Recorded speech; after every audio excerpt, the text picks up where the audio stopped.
और मेरे प्यारे विद्यार्थियों, आज हम इस वीडियो में बात करेंगे कक्षा 8 सामाजिक विज्ञान के अंदर परीक्षा में आने वाले संपूर्ण प्रश्नों के बारे में। हाँ दोस्तों, ये पेपर जो हमने बनाया है, ये पूर्ण विश्वास के साथ हम कह सकते हैं कि परीक्षा के अंदर इसके अंदर से ही क्वेश्चन आएंगे। हमें भरोसा है कि इस बार शायद हो सकता है कि यही पेपर छपेगा। इसलिए दोस्तों, आप इस पेपर को पूर्ण रूप से याद कर लो। रूब आने वाला पेपर है।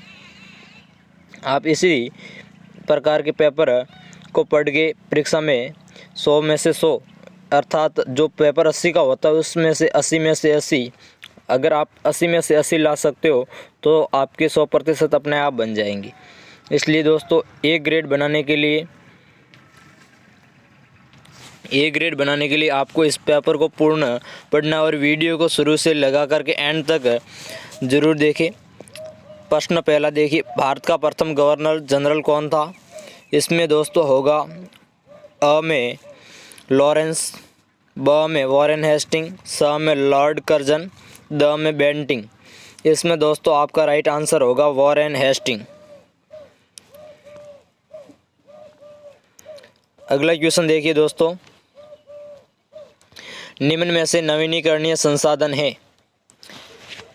सौर ऊर्जा, पवन ऊर्जा, जल विद्युत ऊर्जा,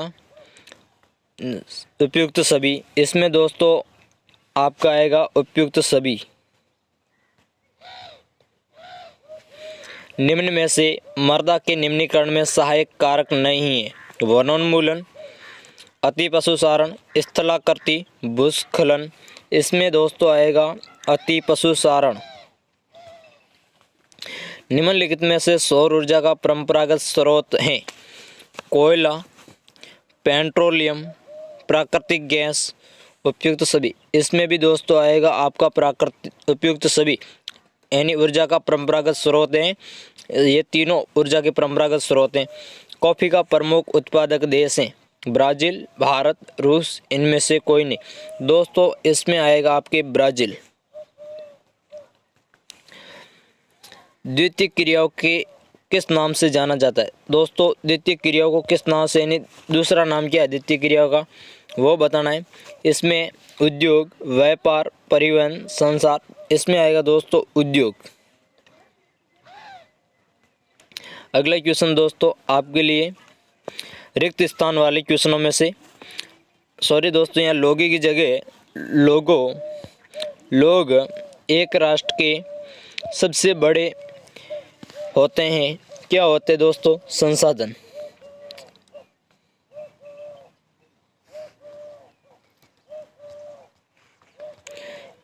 लोग एक राष्ट्र के लिए सबसे बड़े संसाधन होते हैं।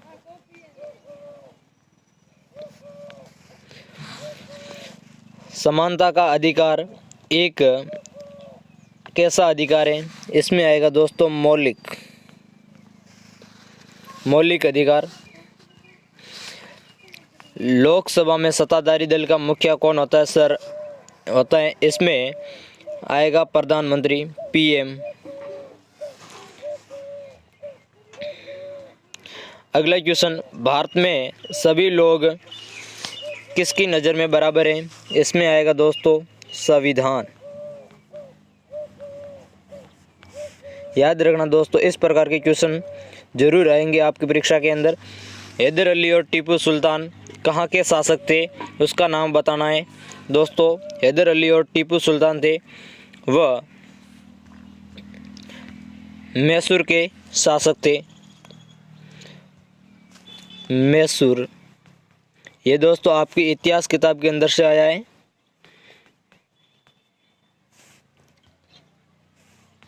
मैसूर। निम्नलिखित का मिलान कीजिए। दीवानी को दोस्तों मिलाएंगे भू राजस्व वसूल करने का अधिकार।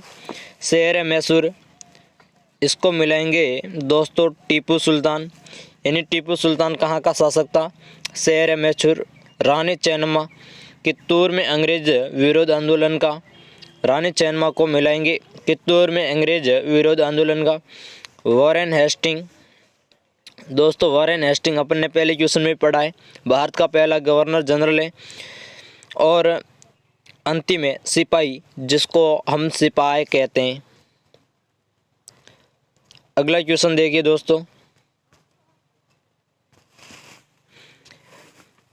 अति लघुरात्मक में से इसमें दोस्तों क्वेश्चन थोड़े बड़े यानी कम से कम इसके अंदर आपको 2 से 3 लाइन के अंदर, कम से कम 2 या 3 लाइन के अंदर उत्तर देना है। अधिक से अधिक 5 व 6 के मध्य, इससे अधिक दोस्तों इसमें उत्तर नहीं देना है।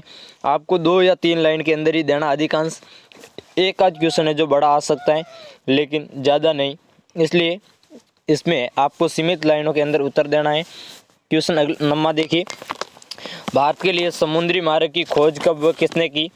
भारत के लिए समुद्री मार्ग की खोज दोस्तों वास्को डी गामा ने की थी और की थी 1498 में। कब की थी? 1498 में। अगला क्वेश्चन, भारतीय वस्त्र विदेशों में किस कारण प्रसिद्ध थे?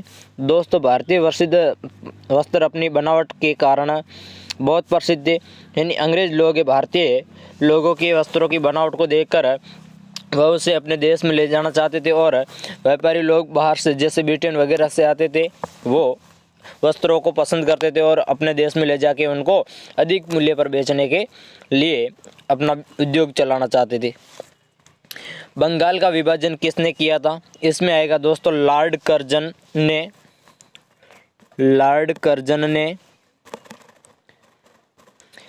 संसाधन संरक्षण क्या है?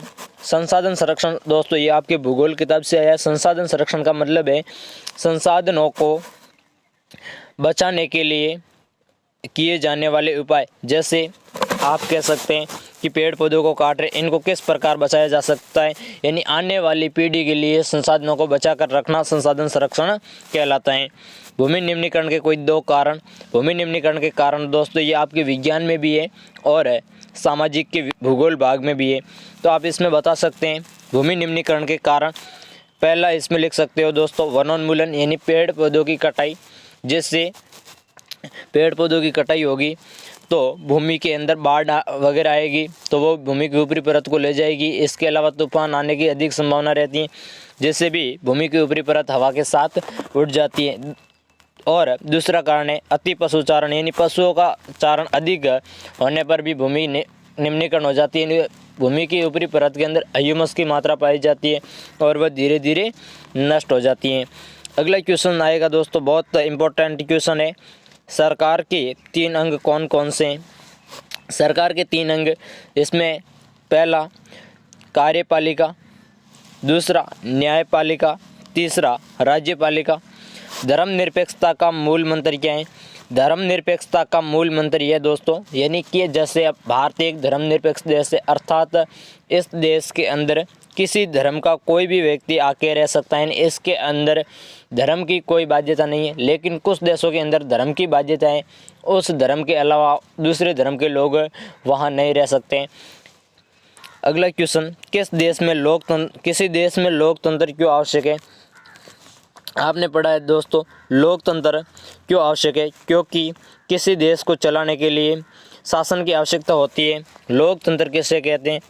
लोकतंत्र जनता का जनता के लिए जनता के द्वारा चलाया जाने वाला शासन लोकतंत्र कहलाता है। अर्थात लोगों का लोगों के लिए और लोगों के द्वारा ये चलाया जाता है, जिसे लोकतंत्र कहते हैं। इससे पहले दोस्तों सभी स्थानों पर यानी सभी देशों के अंदर राजा महाराजाओं का शासन होता था, जिससे वह किसी एक व्यक्ति पर, निर्दोष व्यक्ति पर दबाव बना सकते थे। लेकिन लोकतंत्र के अंदर कोई भी व्यक्ति अपना मुद्दा उठा सकता है, उसके अंदर किसी प्रकार का कोई उतार चढ़ाव नहीं किया जाता है।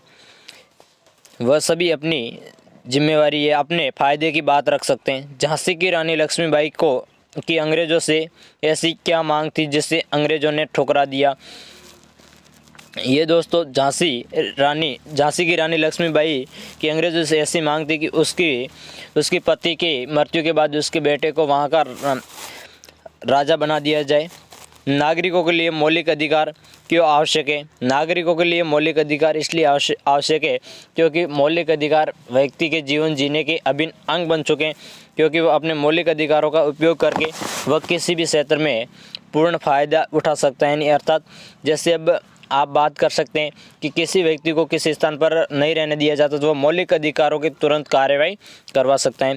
सिपाहियों को बनाए नए कारतूस पर ऐतराज क्यों था, यानी क्यों ऐतराज था, यानी सिपाहियों को नए बनाए गए कारतूसों पर ऐतराज था क्योंकि सिपाहियों के द्वारा सिपाही हिंदू और मुस्लिम थे और हिंदुओं के लिए गाय को राष्ट्रीय माता तथा मुस्लिमों के लिए सूअर, और नए बनाए गए कारतूसों के ऊपर एक लेप चढ़ाया गया। उस लेप के अंदर गाय तथा सूअर के सर भी चढ़ा दी गई और उस लेप को कहा गया सिपाहियों को कि भाई आप इसे दांतों से हटाओगे, लेकिन सिपाहियों ने मना कर दिया कि हम इसे सर्वोच्च मानते और इसी की चर्बी हम दांत से स्पर्श नहीं करेंगे, और इसलिए उन्होंने इनकार कर दिया। और अंग्रेज सरकार ने उन कारतूसों पर सिपाहियों को भ्रष्ट करने के लिए गाय अथवा सूअर की चर्बी का एक आवरण बना दिया।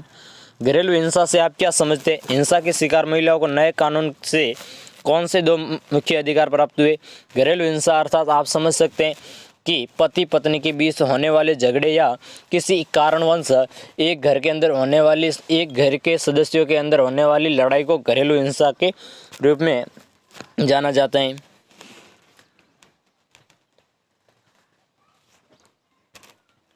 और इससे महिलाओं को कौन से 2 मुख्य अधिकार प्राप्त हुए? जैसे आप पहला बता सकते हो कि वह पढ़ लिख करके आगे बढ़ सकती है और अपने हक के आगे किसी भी कानून के साथ कार्रवाई करवा सकती है। दूसरा, उसे अपने पति से, अगर पति पत्नी के बीच झगड़ा हो रहा है तो वह बिना पति को तलाक दे के भी रह सकती है। ऐसा नहीं, पहले ऐसा होता था दोस्तों, धर्म के अंदर बाध्यता होती थी कि वह एक ही पति के साथ रहे, भले वह उसे कितनी भी मारपीट करे, लेकिन वर्तमान में ऐसा नहीं। फौजदारी व दीवानी कानून में क्या अंतर है? हास्याकरण शब्द से आप क्या समझते? अपने शब्दों में 2-3 वाक्य लिखिए दोस्तों। हास्याकरण होता है हिंसा की तरह, यानी किसी व्यक्ति को किसी किनारे पर ले जाकर के उसे धकेल दिया जाता है, इससे हास्याकरण कहते हैं। इससे अपने 2 या 3 शब्दों में आपको लिखना है, जैसे अपने अनुसार। ये दोस्तों थोड़े बड़े होने के कारण इसे हम नहीं बता पा रहे, क्योंकि इसमें बताने जाए तो वीडियो लंबा हो जाएगा, इसलिए इसको आप थोड़ा सा देख लेना। मृदा निर्माण को प्रभावित करने वाले कारक कौन कौन से? मृदा निर्माण, जैसे मृदा के निर्माण में निरंतर कृषि का कार्य होना, ये भी मृदा निर्माण में प्रभावित हो रहा है। अगर इसको कुछ समय दिया जाए तो वह उसके अंदर मृदा के अंदर सुधार आ जाता है। बाढ़, तापमान में वृद्धि, बहुत सारे कारण हैं। जैव मंडल व पारितंत्र में अंतर स्पष्ट करो। जैव मंडल दोस्तों ये विज्ञान और सामाजिक दोनों में कॉमन क्वेश्चन है। जैव मंडल व जो जल अथवा आकाश के बीच, यानी वायुमंडल और जल मंडल के बीच में जो स्थान पाया जाता है उसे अपन जैव मंडल कहते हैं।